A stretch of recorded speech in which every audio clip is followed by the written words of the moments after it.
Hello my dear student, स्वागत है आपका एग्री पावर जयपुर के ऑनलाइन प्लेटफॉर्म पर। स्टार्ट करते हैं एग्रीकल्चरल इकोनॉमिक्स। देखिए, इसमें जो हम पढ़ेंगे वो टू द पॉइंट पढ़ेंगे। पढ़ाने के लिए तो बहुत सारा है, लेकिन हमें क्या है, एग्जाम ओरिएंटेड पढ़ना है। पहली बात तो आपके दिमाग में ये होना चाहिए कि हमें क्या है, एग्जाम ओरिएंटेड पढ़ना है। इसका मतलब ये है कि एग्जाम में जहाँ से क्वेश्चन पुटअप होते हैं वही अपने को मेनली पढ़ना है। भाई बीएससी एग्रीकल्चर में आपने थ्योरी तो पूरा अच्छे से पढ़ी होगी, लिखा भी होगा, है ना। क्योंकि हमें जो है कॉम्पिटिटिव एग्जाम जो है क्वालिफाइड करना है, तो उसके लिए ज़रूरी है हमें इस प्रकार से जो है स्टडी करना कि जो एग्जाम में पूछा जाता है उसका डिस्कशन हो सके। तो सबसे पहले आप क्या करें, हेडिंग डालें एग्रीकल्चरल इकोनॉमिक्स, जहाँ पर हम बात करेंगे इकोनॉमिक्स की, अर्थशास्त्र की बात करेंगे, इकोनॉमिक्स। सबसे पहला क्वेश्चन तो इकोनॉमिक्स का यही बनता है कि जो इकोनॉमिक्स, जो ये जो वर्ड आया है, ये कौन सा वर्ड है। तो ये एक ग्रीक वर्ड से जो है ओरिजिनेट हुआ है। अब बात करते हैं वो ग्रीक वर्ड क्या है। वो ग्रीक वर्ड क्या है जिससे इकोनॉमिक्स बना है? ओइकोनोमिकास। ओइको, साथ ही साथ लिखना चाहें तो लिख सकते हैं, ओइकोनोमिकास।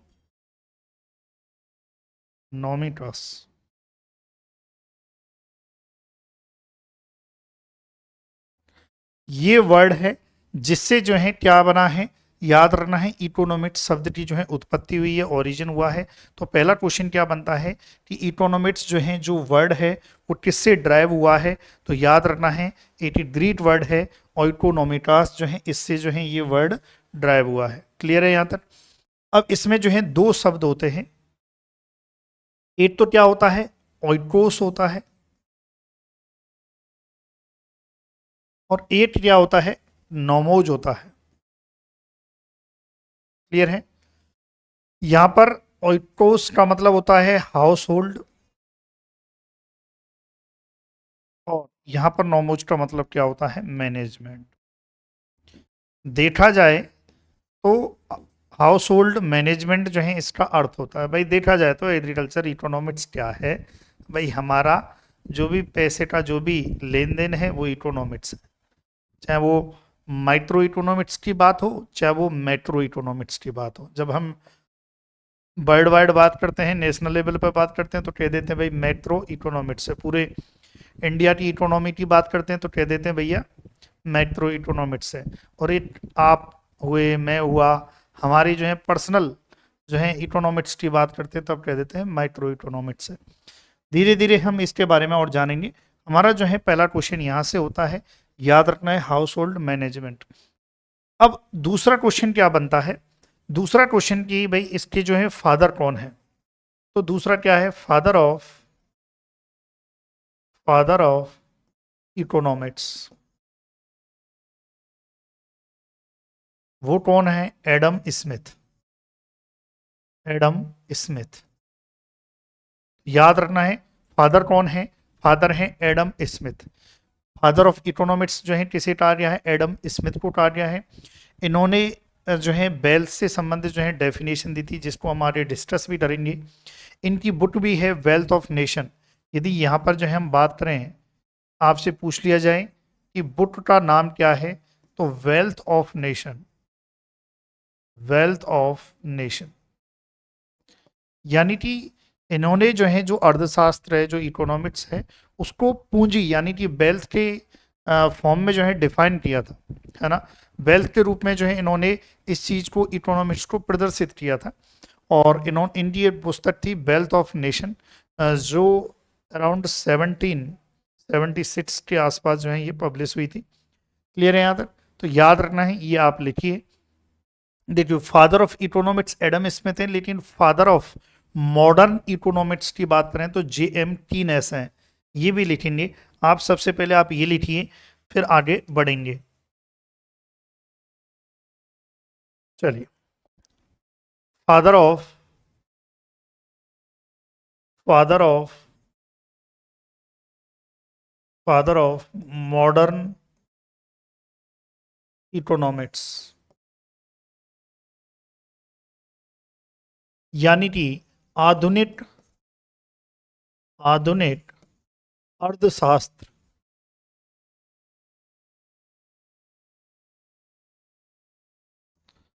है ना। अर्थशास्त्र के जनक जो हैं कौन है भाई, जे.एम. कीनेस। क्लियर है। अब जे.एम. कीनेस जो हैं इनकी एक बुक भी है जनरल थ्योरी ऑफ, इनकी बुक कभी आपसे पूछ ली जाए कि इनकी बुक का नाम क्या है, जनरल थ्योरी ऑफ, देखो इंग्लिश में ही याद करना होगा, theory of, general theory of employment, interest, interest and money.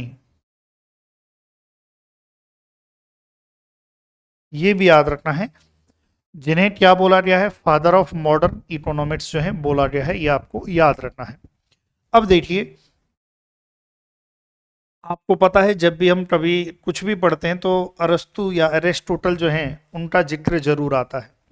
तो जो एरिस्टोटल हैं उनका भी जिक्र यहाँ पर कर लेते हैं, क्योंकि सबसे पहला तो एरिस्टोटल ही हैं जिन्होंने, आप देखेंगे इनका नाम हर जगह आ जाता है, क्योंकि ये इतने दिमागदारी थे कि इन्होंने हर दिशा में जो है काम किया, है ना। तो जो एरिस्टोटल है इन्होंने एक बुक लिखी थी, क्या नाम था, इकोनॉमिका, इकोनॉमिका।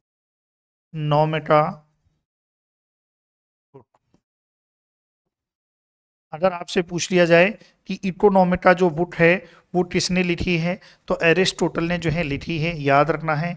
एरिस्टोटल जो है, अरस्तु कह दो, हिंदी में नहीं बनना एरिस्टोटल। तो इकोनॉमिका जो बुक है वो इन्होंने लिखी है, और इन्होंने इस चीज़ पर फोकस किया था, जो डेफिनेशन में मैंने क्या बताया था, हाउस होल्ड मैनेजमेंट। ये जो हाउस होल्ड मैनेजमेंट है इस पर इन्होंने इस चीज़ पर फोकस किया था, इस वर्ड पर जो है इन्होंने इस चीज़ में फोकस किया था इस बुक में। तो हम यहाँ पर लिख सकते हैं, क्या पता आपसे पूछ लिया जाए। देखो जो पूछा जा सकता है इस प्रकार से मैं आपको पढ़ाऊंगा, फोकस्ड, साथ ही साथ लिख सकते हैं focused that the the field of economics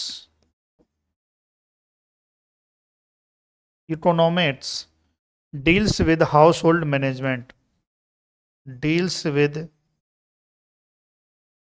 house hold management. देखिए, अब कुछ चीज़ें आपको इंग्लिश में लिखनी पड़ेंगी, कुछ चीज़ें मैं आपको इंग्लिश के साथ साथ हिंदी भी लिखा दूंगा, है ना। तो निश्चिंत रहो, अब जहाँ पर भी देखो बेसिक इंग्लिश तो एटलीस्ट आपको आनी चाहिए, मैं ये मानता हूँ, है ना। अब इकोनॉमिका, अब इसको जो है, अब इसको यदि आप हिंदी करना चाहो तो क्या करोगे, इकोनॉमिका बुक। अब इसको ऐसे लिख लो ना, क्या दिक्कत है, ये अच्छा है कि नहीं। चलो ये याद रखें, तो इसके बारे में जो है आप लिखिए। अब देखिए, जो इकोनॉमिक्स है इसके बारे में और थोड़ा सा बेसिक जानते हैं, पूरा डिटेल से जो है धीरे धीरे जानेंगे। ये आप लिखिए, फिर हम आगे बढ़ते हैं। लिख लिया, चलिए।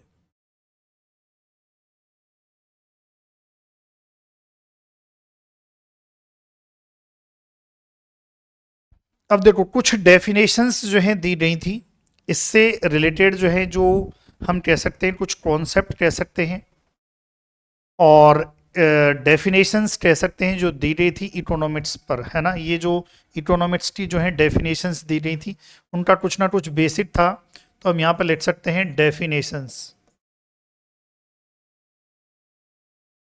डेफिनेशंस जो दी गई थी, जैसे सबसे पहला जो है हम कह सकते हैं कि वेल्थ। आपसे क्वेश्चन बन सकता है, सबसे पहली जो डेफिनेशन है, देखो बेसिक में आपको बता देता हूँ, वेल्थ, एक तो डेफिनेशन दी थी वेल्थ यानी कि पूंजी, एक डेफिनेशन दी थी वेलफेयर, है ना, एक डेफिनेशन स्कार्सिटी की, एक डेफिनेशन ग्रोथ के रिगार्डिंग जो है यहाँ ग्रोथ को मानकर जो है इन्होंने डेफिनेशन दी थी, विकास उसको मानकर जो है। तो ये क्वेश्चन आते हैं भाई, वेल्थ की डेफिनेशन जो है जिसमें मोस्ट फेमस है एडम स्मिथ, है ना, जिन्होंने वेल्थ ऑफ नेशन बुक लिखी थी, जिन्हें फादर ऑफ इकोनॉमिक्स कहा जाता है। वेलफेयर की बात करें तो वेलफेयर की जो डेफिनेशन है, वेलफेयर डेफिनेशन जो है वो दी थी अल्फ्रेड मार्सेल ने, ये आपको याद रखना है। इसके अलावा स्टार सिटी की डेफिनेशन जो दी थी वो दी थी लियोनेल रॉबिन्स ने। इसके अलावा ग्रोथ डेफिनेशन जो है ये सैमुअलसन ने दी थी, जीसी सेठ ने दी थी। ये सब जो है हम इसमें आगे धीरे धीरे पढ़ेंगे। तो सबसे पहला जो है वेल्थ है कि भाई वेल्थ जो डेफिनेशन है वो किसने दी थी, तो wealth definition of economics, Hayden डालने आप कंप्लीट, वेल्थ डेफिनेशन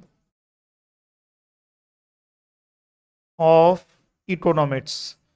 अब देखो जो क्वेश्चंस है वो तो मैं आपको बता ही दूंगा, साथ के साथ आपको थोड़ा सा स्किप नहीं करना है। देखो वीडियो को स्किप ना करें, धीरे धीरे पढ़ेंगे, है ना, धीरे धीरे आराम से पढ़ेंगे।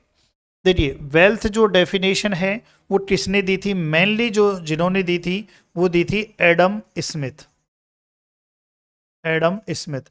हालांकि इनका जो साथ है इस डेफिनेशन को कहीं ना कहीं और लोगों ने भी इसमें हम कह सकते हैं सहभागिता जो है दर्शाई थी कि भाई जो एडम स्मिथ ने कहा है कि इकोनॉमिक्स इज द वेल्थ, तो ये कहीं ना कहीं ये सही है, ऐसा जेएस मिली है, उन्होंने इस चीज़ को बताया था, है ना, और एसके से है, तो ये सब जो साइंटिस्ट थे उन्होंने कहीं ना कहीं इस चीज़ में भागीदारी दर्शाई थी कि भैया एडम स्मिथ जो कह रहे हैं वो सही है।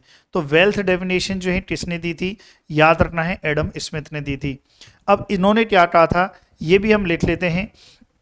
इनकी बुक, पहला तो याद रखें इनकी बुक का क्या नाम है, बुक वेल्थ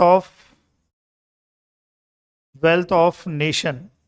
इनकी बुक क्या है, wealth of nation, wealth of nation जो है इनकी बुक है। और इन्होंने जो है क्या बोला, पहले इंग्लिश में लिखेंगे, एडम स्मिथ जो है डिफाइंड, क्योंकि डायरेक्ट जो है एग्जाम में जो है इंग्लिश वाली जो है सेंटेंस पूरा आता है, defined economics, economics as as an inquiry, as an inquiry, as an inquiry into, है ना, economics is an inquiry into the nature, the nature and and causes of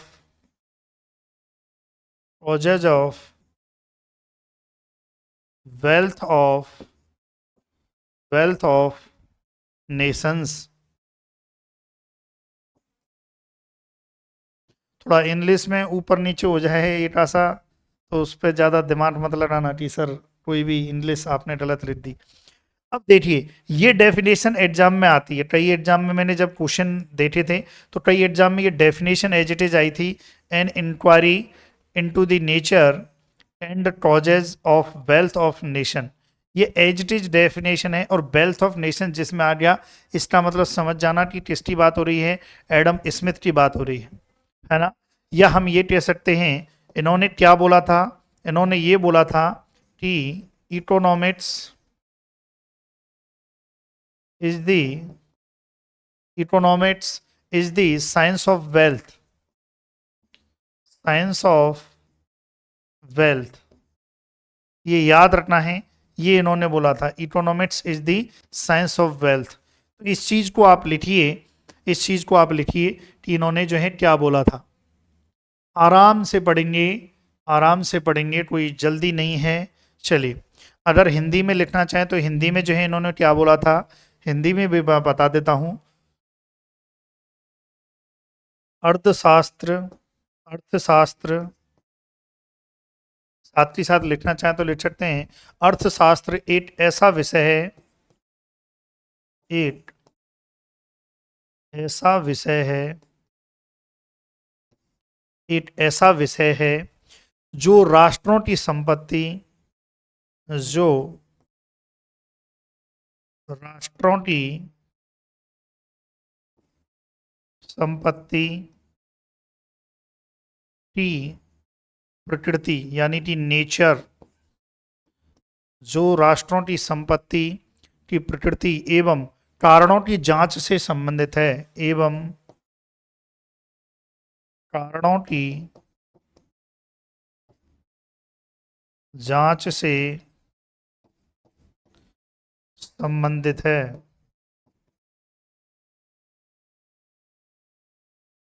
जो राष्ट्रों की संपत्ति की प्रकृति और कारणों की जांच से संबंधित जो है, ये याद रखें।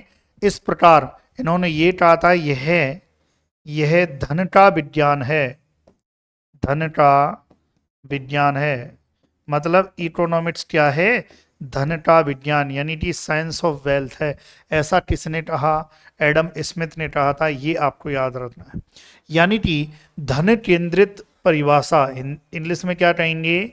धन केंद्रित परिभाषा। धन केंद्रित परिभाषा किसने दी?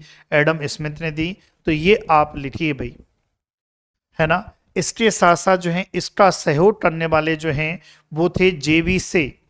जेवी से की भी डेफिनेशन देके एग्जाम में क्वेश्चन आया हुआ है, तो वो भी हम लिख लेते हैं कि जेवी से ने क्या डेफिनेशन दी थी, क्या दिया था। आप ये लिखो, नोट डाउन करो, फिर जेवी से ने क्या बोला वो भी हम लिख लेते हैं।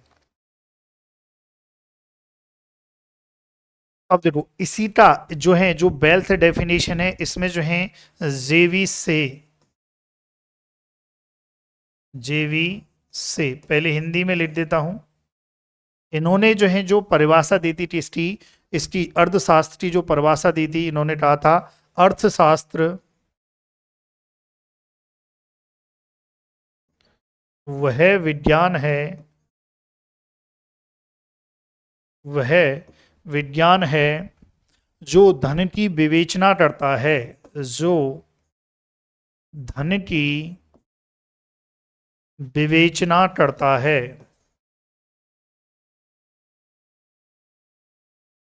करता है ये ऐसा किसने भाई? जेवी से ने, है ना। अब इंग्लिश में क्या है? जेवी से के अनुसार क्या कहेंगे? इकोनॉमिक्स इज द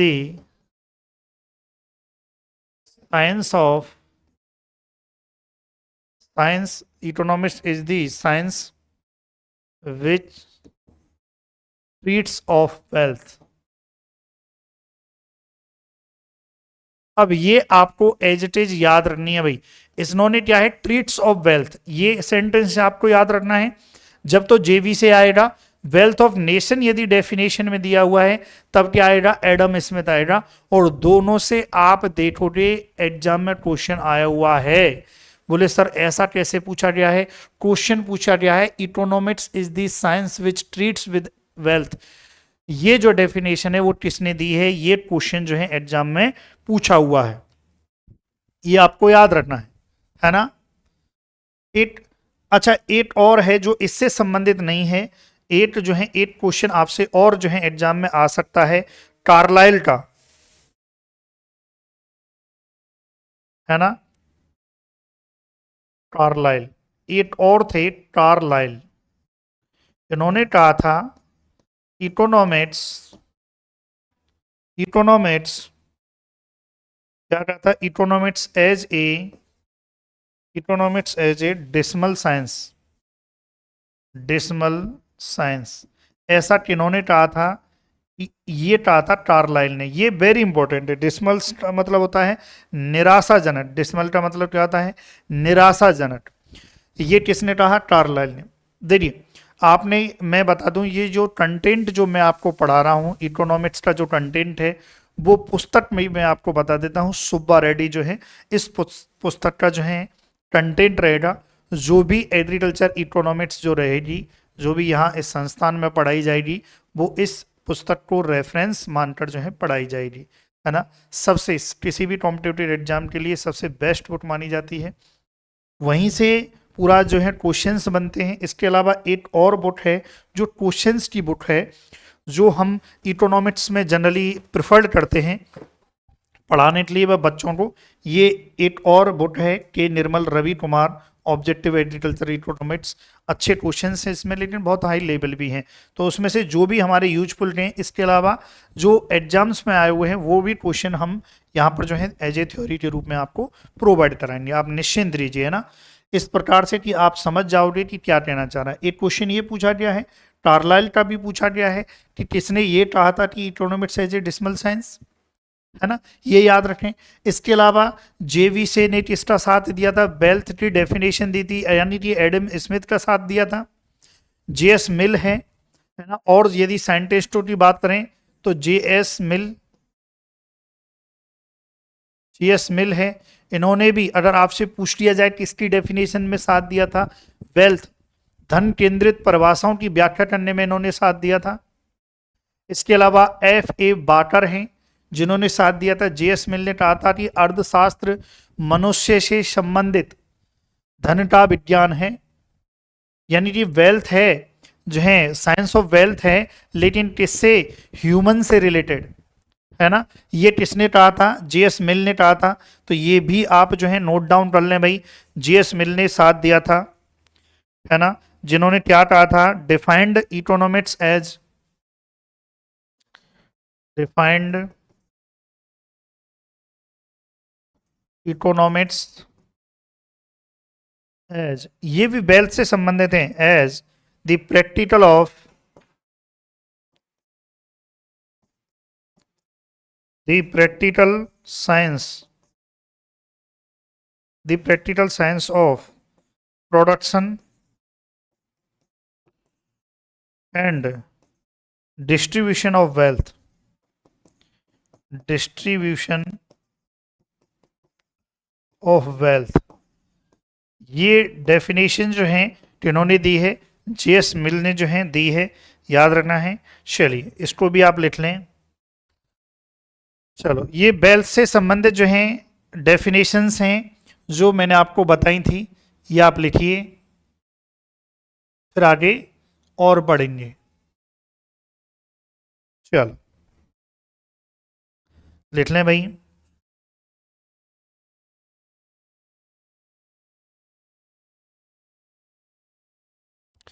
चलो लिख लिया।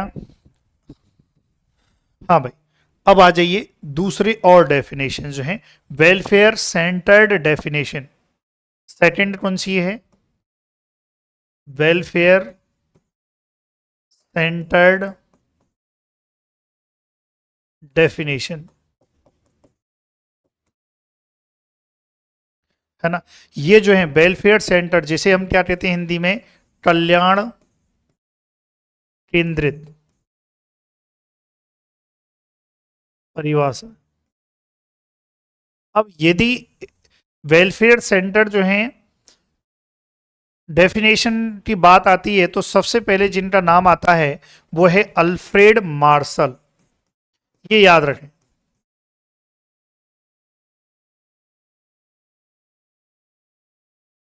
ये इनका नाम जरूर आता है, अल्फ्रेड जो मार्शल हैं इनका नाम जो है जरूर आता है, ये आप जो है नोट डाउन कीजिए, साथ ही साथ जो है भाई अल्फ्रेड मार्शल, क्लियर है, इनका नाम जरूर आता है। तो अगर आपसे पूछ लिया जाए कि वेलफेयर सेंटर्ड डेफिनेशन किसने दी है, तब अगर आपसे पूछ लिया जाए तो याद रखना है अल्फ्रेड मार्शल, इनके द्वारा जो है वेलफेयर सेंटर्ड जो है डेफिनेशन दी हुई है। अब इनकी डेफिनेशन से ज़्यादा क्वेश्चन नहीं पूछा गया, केवल इतना पूछा गया कि वेलफेयर सेंटर्ड जो है और किसने दी है, इतना इसमें जो है पूछा गया है। और वो भी मटेरियल, क्योंकि इसमें दो बात होती है, मटेरियल और नॉन मटेरियल जो है वर्ड को यूज किया है, तो material welfare definition, material welfare definition जो है देने वाले कौन हैं, वो कौन है, तो याद रखें अल्फ्रेड मार्शल। अच्छा, इनकी एक पुस्तक भी है, इनकी जो है प्रिंसिपल ऑफ इकोनॉमिक्स, ये वेरी इंपॉर्टेंट है, एग्जाम के पॉइंट ऑफ व्यू से वेरी वेरी इंपॉर्टेंट है कि अल्फ्रेड मार्शल की बुक का नाम क्या है, principles of economics, principle of principles of economics जो है अल्फ्रेड मार्शल की बुक है, ये आपको याद रखना है ना। और लगभग जो है 1890 में जो है इस पुस्तक को जो है इन्होंने जो है रिलीज किया था, लिखा था, ये आपको याद रखना है। इस इनका साथ देने वाले और भी हैं, टैनन है, एसी जो है पीडू हैं जिन्होंने वेलफेयर की डेफिनेशन दी थी, एली हैं जिन्होंने वेलफेयर सेंटर जो है डेफिनेशन दी थी। लेकिन क्वेश्चन जो मेनली आता है वो अल्फ्रेड मार्शल से आता है, ये आप लिखिए। अगर हाँ इसका जो है हिंदी में जो है डेफिनेशन में आपको लिखा देता हूँ भाई कि इन्होंने क्या कहा था हिंदी में जो है, फिर इंग्लिश में मैं आपको लिखा दूंगा कि इन्होंने डेफिनेशन में क्या था, क्या कहा था, है ना। चलो, अर्थशास्त्र, क्या पता आपसे पूछ लिया जाए कि यह डेफिनेशन किसने दी है। अर्थशास्त्र मानव जीवन, मानव जीवन, अर्थशास्त्र मानव जीवन के सामान्य, देखिए मैं भाई आपको वीडियो अच्छी लग रही है तो लाइक जरूर करना, कमेंट जरूर करना, तभी अगर आप कमेंट करोगे तो ही अगली वीडियो आएगी। लाइक जरूर करना और चैनल को सब्सक्राइब जरूर करना, है ना।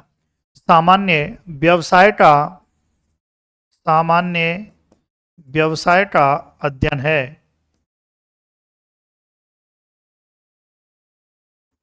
अध्ययन है। ये सेंटेंस, ये जो लाइन है, ये मानव जीवन के सामान्य व्यवसाय का अध्ययन है। अर्थशास्त्र क्या है, मानव जीवन के सामान्य व्यवसाय का, मानव जीवन मतलब बात किसकी हो रही है, कल्याण की बात हो रही है, वेलफेयर की बात हो रही है, ये आपको याद रखना है आगे। और यदि इसको डेफिनेशन को, ये क्वेश्चन यहां से भी आया हुआ है एट एग्जाम में, जो मैंने बुक में क्वेश्चन देखा था, तो ये भी इस लाइन को भी पूछा गया है, इस लाइन को पूछा गया है। इस लाइन को क्या लिखा गया है ना, जो है ये जो है इस लाइन के बारे में क्या लिखा हुआ है ये देख लेते हैं। A study of mankind, a study of, English में क्या है, मैनकाइंड, ये पूरा sentence, study of mankind in the ordinary, in the ordinary business of, business of life. ये लाइन देके एग्जाम में क्वेश्चन पूछा गया था कि भाई ये जो है, ये डेफिनेशन जो है किसने दी है। इसके अलावा इन्होंने जो है फिनोमेना भी दिए थे, इकोनॉमिक्स में दो फिनोमेना दिए थे, मटेरियल और नॉन मटेरियल इकोनॉमिक्स के, क्लियर है। वो भी किसने, अल्फ्रेड मार्शल ने दिए थे, ये आपको याद रखना है ना। मटेरियल और नॉन मटेरियल वेलफेयर, ये भी इस डेफिनेशन में है। तो यहां से और क्या क्वेश्चन बन सकता है, देखो ये ही है। वेलफेयर सेंटर डेफिनेशन किसने दी, अल्फ्रेड मार्शल ने दी थी। इस इनकी पुस्तक का क्या नाम है, प्रिंसिपल ऑफ इकोनॉमिक्स है। वेलफेयर जो है दो प्रकार के इन्होंने जो है इकोनॉमिक्स फिनोमेना दिए थे, एक मटेरियल वेलफेयर, ये नॉन मटेरियल वेलफेयर है। तो ये कौन सा इन्होंने जो डेफिनेशन में दिया है वो है material welfare. A study of mankind in the ordinary business of life, अर्थशास्त्र, अर्थशास्त्र मानव जीवन के सामान्य व्यवसाय का अध्ययन, ये डेफिनेशन किसने दी, अल्फ्रेड मार्शल ने। बुक का नाम हो गया, यहां से आपके क्वेश्चन आ सकता है, ये आप लिखिए फिर आगे बढ़ेंगे। ये आप लिखिए भाई, चलो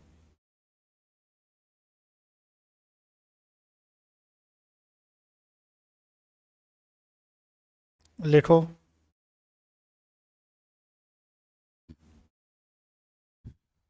लिख लिया,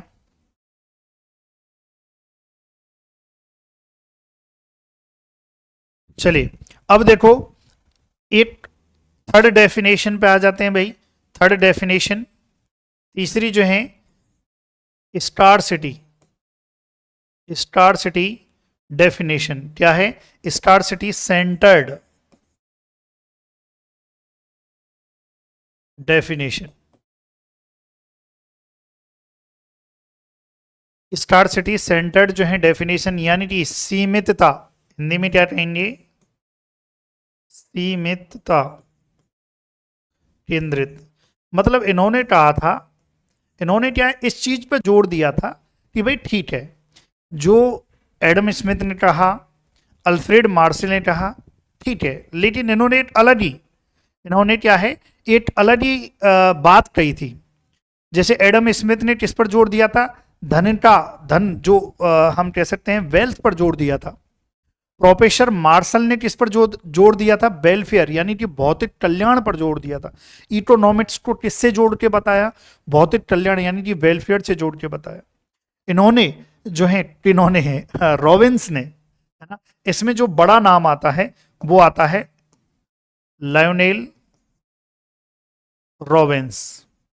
ये बड़ा नाम आता है जिन्होंने स्टार सिटी की डेफिनेशन दी थी।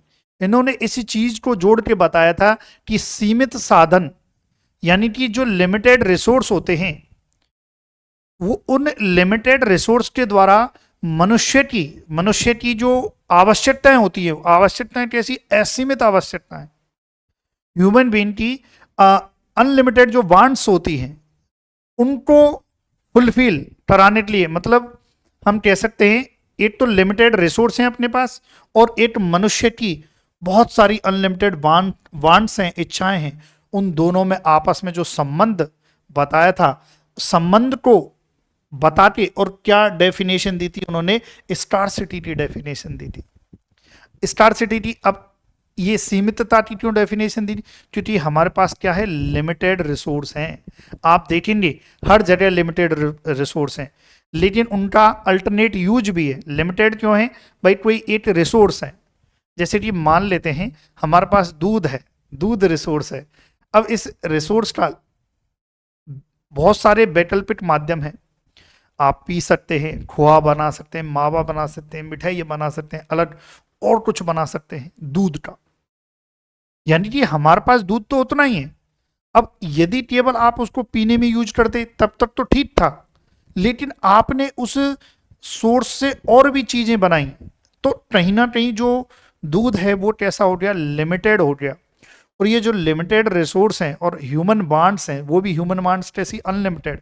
इनके मध्य जो है आपस में जो संबंध स्थापित करने का जो है प्रयत्न किया है, वो किया है इस स्टार सिटी डेफिनेशन में। ये आपको याद रखना है।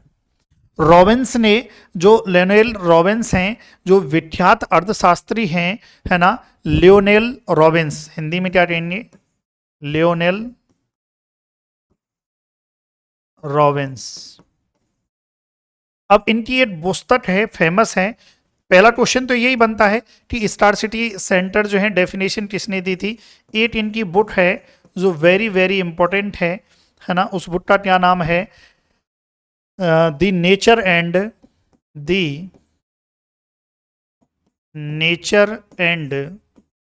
Significance, the nature and significance of economic science.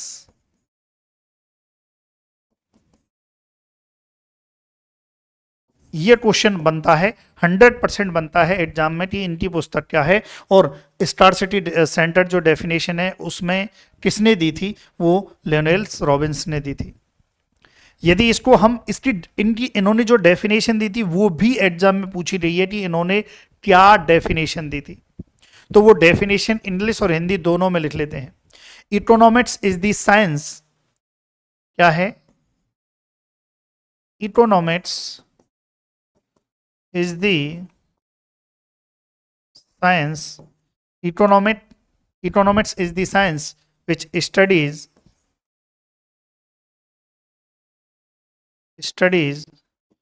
human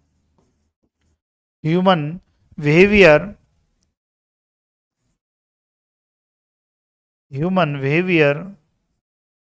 as a relationship, human behavior as a relationship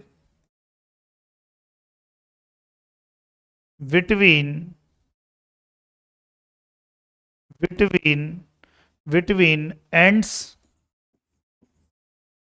and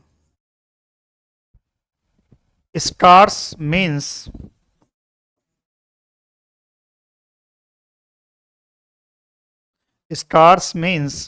which have alternative uses, which have alternative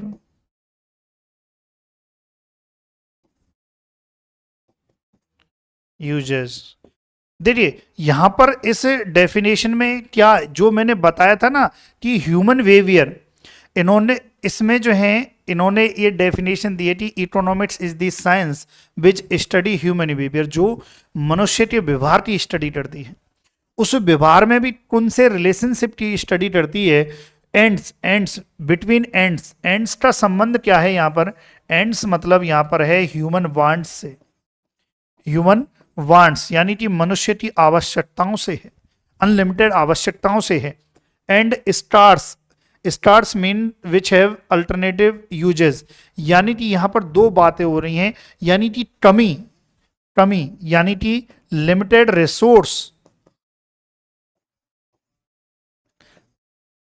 यानी कि लिमिटेड रिसोर्स हैं और उससे ह्यूमंस की अनलिमिटेड वांट्स को फुलफिल करना है, और उसमें जो संबंध है उस चीज को जो है लियोनेल रॉबिन्स ने जो है इसमें डेफिनेशन में जो है दिया है, स्टार सिटी सेंटर्ड डेफिनेशन।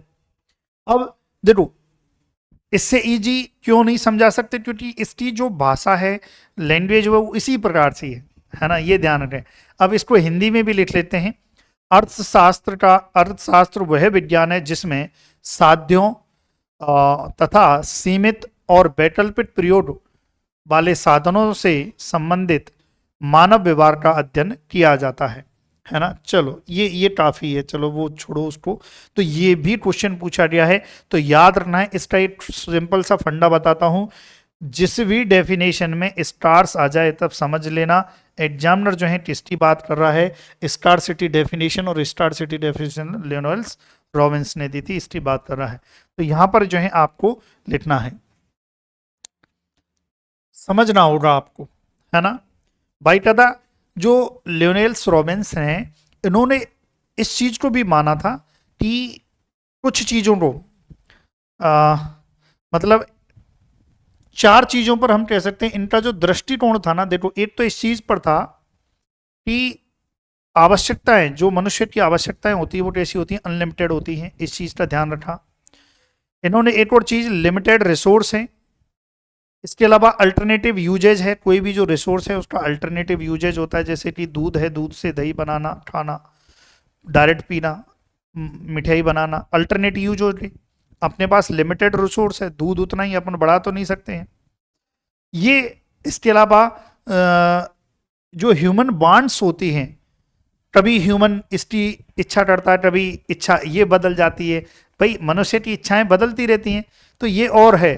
तो ये कहीं ना कहीं लियोनेल्स रॉबिन्स की डेफिनेशन की चार दृष्टिकोण थे, चार हम कह सकते हैं एटीट्यूड थे इसके परिभाषा के, ये याद रखें। चलो तो ये बात हो गई, अर्थशास्त्र से ये लिंक करके इन्होंने जो है चीजों को जोड़ा था। ये आप लिखिए, फिर आगे बढ़ते हैं।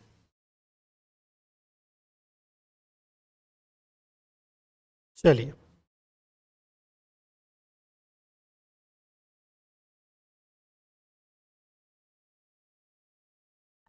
फिर एक और डेफिनेशन है, want लेसनेस centred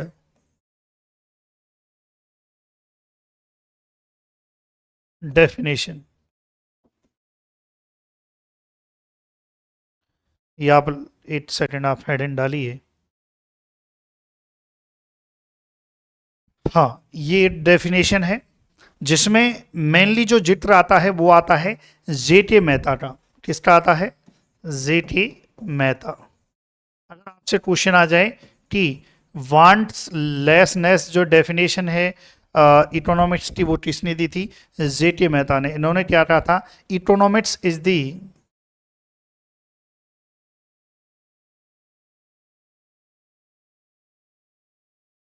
science, economics is the science that studies human behavior,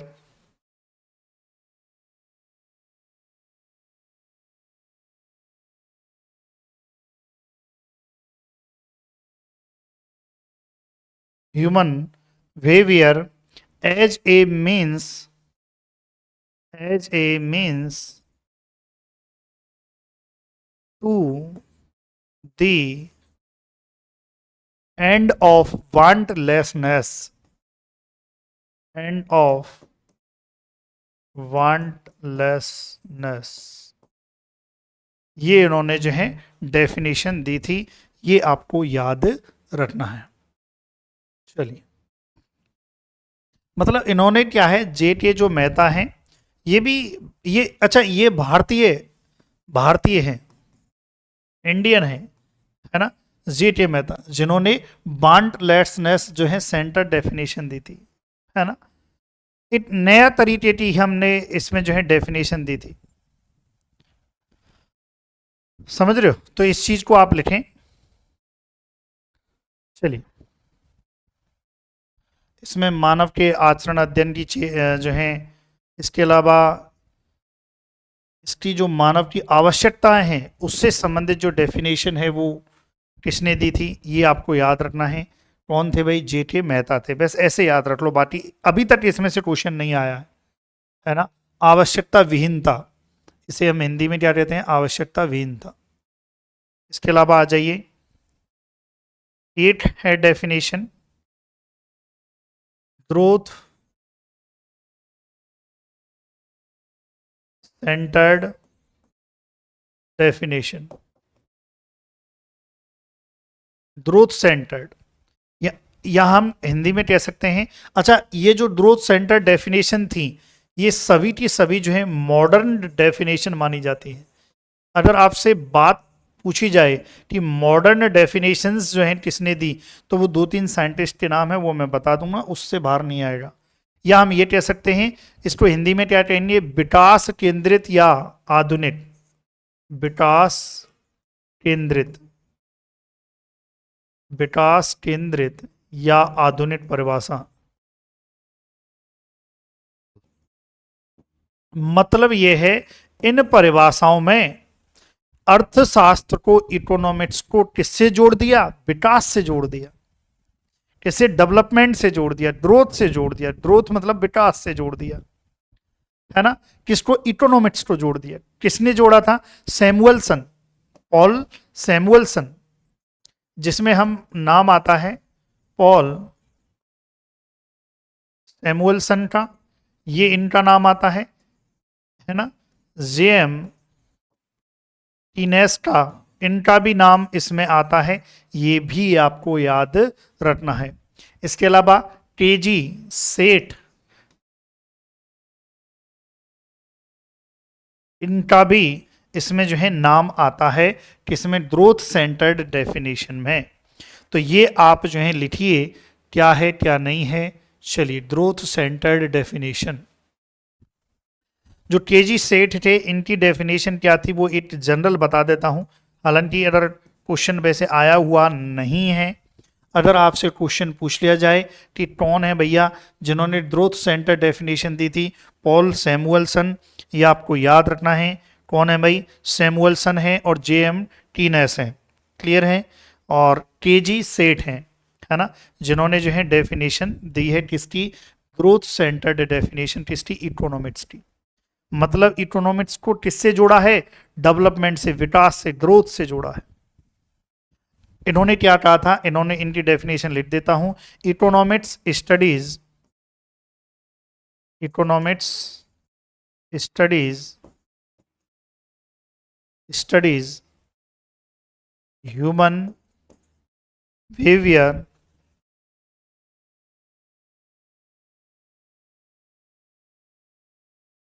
which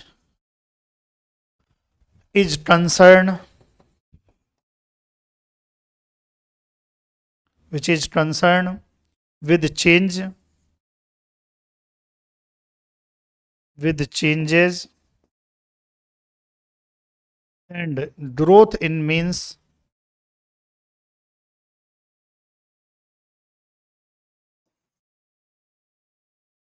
growth in means in relationship to growth, in relationship to growth. बस जब ग्रोथ शब्द आ रहा है कि, है ना, तब आप समझ जाना। देखो, डेफिनेशन पूरी याद करने की जरूरत नहीं है, केवल आप 1-2 शब्द याद रख लो, है ना, है ना, ये आपको याद रखना है। चलिए, तो ये लिखो आप, फिर आगे देखते हैं। ये आप लिखो,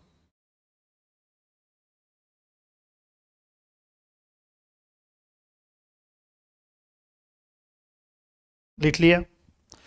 एक और चीज जो है यहाँ पर जो है, एक और चीज जो है आपको याद रखनी होगी। यहाँ जो स्टार सिटी सेंटर डेफिनेशन के साथ साथ एक और सेंटेंस जो है एग्जाम में आता है, science of choice, science of star city. ये किसने जो है डेफिनेशन दी है कि economics is a science of choice. तो यहाँ पर जो है लिख सकते हैं, ये भी क्वेश्चन पूछा गया है एग्जाम में, तो यहाँ पर लिख लीजिए इसको ऐसे करके, और science of choice, science of choice, science of choice, क्या अपने आप मिट रहा है। तो याद रखना है, साइंस ऑफ चॉइस बोल दो या science of star city, science of star city. अगर ऐसे क्वेश्चन आ जाता है, आया हुआ है, साइंस ऑफ चॉइस से आया हुआ है ना, ये किसने जो है दी है, तो लियोनेल रॉबिन्स ने, ये भी आपको याद रखना है। और बाकी तो क्या है, चलो ये आपको याद रखना है ना। चलो बाकी और क्वेश्चन कराएंगे जब देखेंगे, फिर अगली क्लास में हम देखेंगे कि भाई इसके क्या है, माइक्रो इकोनॉमिक्स के बारे में और मैक्रो इकोनॉमिक्स के बारे में थोड़ा और डिटेल से जो है इनके बारे में देखेंगे। तो बेसिक बातें जो हैं यहाँ पर हो गई, जो क्वेश्चन पूछा जा सकता है वो भी आपको मैंने बता दिया, एक एक क्वेश्चन को मैंने बता दिया। तो आपको वीडियो कैसी लगी है आप कमेंट जरूर करना, कमेंट करोगे तब मैं आपको अगली वीडियो लेके आऊँगा, शानदार वाली वीडियो लेके आऊँगा, और भी बेहतर मैं और अच्छे से उसको रिप्रेजेंट करूँगा, एक्सप्लेन करूँगा, ताकि आपके एग्जाम का एक भी क्वेश्चन, चाहे वो साइट कृषि अधिकारी हो, कृषि व्याख्याता हो, बैंक हो, अदर कोई भी एग्जाम हो, ताकि आपका क्वेश्चन इससे बाहर जाएगा नहीं। क्लियर है यहाँ तक? बुक मैंने बता दी जिनको हम फॉलो कर रहे हैं। तो thank you so much for watching video, thank you so much.